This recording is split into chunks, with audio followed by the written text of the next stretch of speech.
এরকম একটা ভয়ঙ্কর দৃশ্য দেখার জন্য নিশ্চয়ই আমরা কেউই প্রস্তুত থাকি না। তো আমিও একদমই প্রস্তুত ছিলাম না, যেন আমি এই মুহূর্তেই শেষ হতে চলেছি। কেন বলছি এ কথা, তো পুরো ব্লগটা দেখতে থাকো।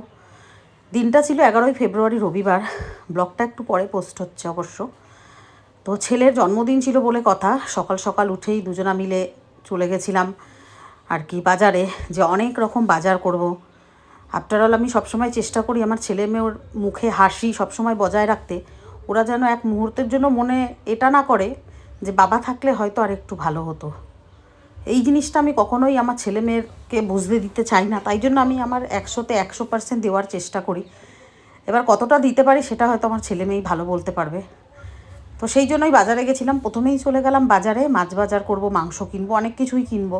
আর সামনেই যেহেতু সরস্বতী পুজো আসছে, তো এমনিতেই সবজিপাতির একটু দাম বেড়ে যায়, তো একদম ব্যাগ ভরে ভাবলাম মাছ মাংস সবজিপাতি সব কিছুই কিনে নিয়ে যাব।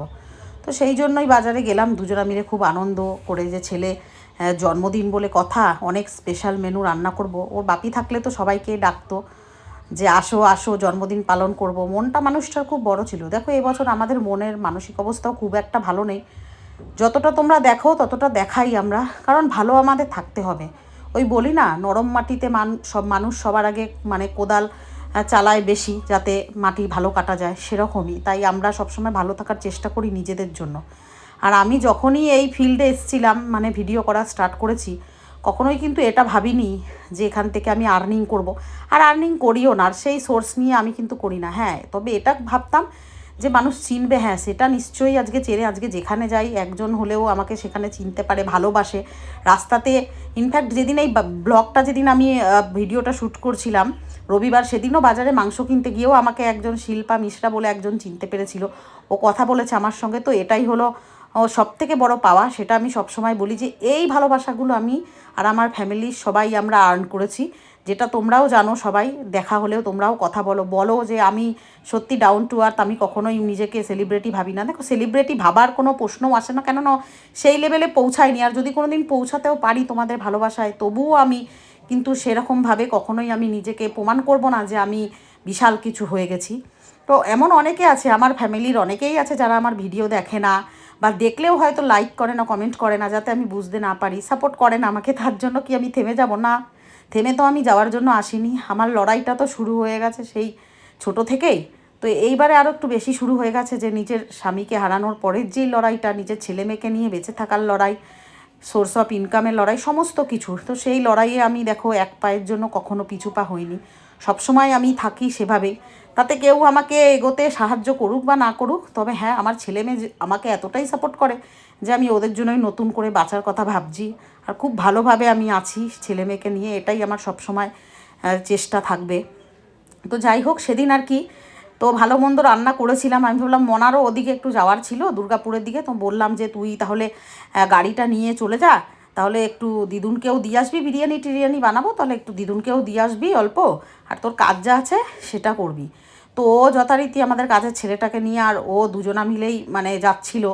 যেতে যেতেই স্কুটিটা থেকে আচমকা একদম ধোঁয়া বেরোতে শুরু করলো, আর ধম করে একটা নাকি আওয়াজ হয়েছে, আর ধোঁয়া বেরোতে শুরু করলো, স্টার্টটা বন্ধ হয়ে গেল।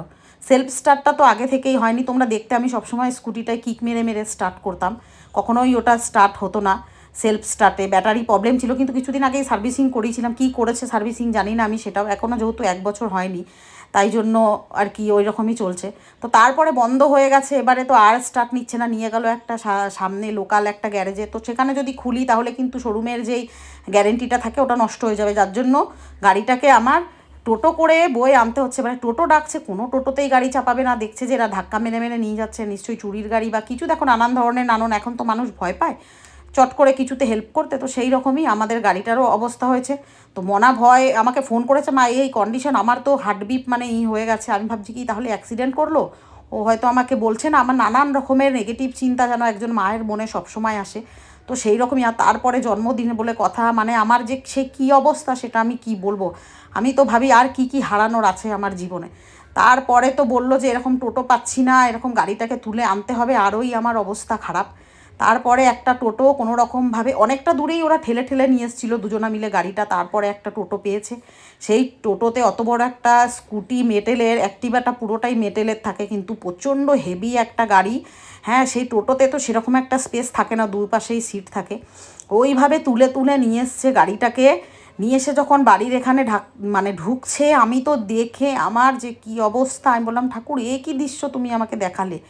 হ্যাঁ, কি হয়েছে, ও কি আমাকে মিথ্যে কথা বলছে? আমি তারপরে ছুটতে গেলাম ক্যামেরাটা নিয়ে, তোমাদের সঙ্গেও ক্লিপটা তুলেছি যে কিভাবে গাড়িটাকে নিয়ে এসছে ও ধরে।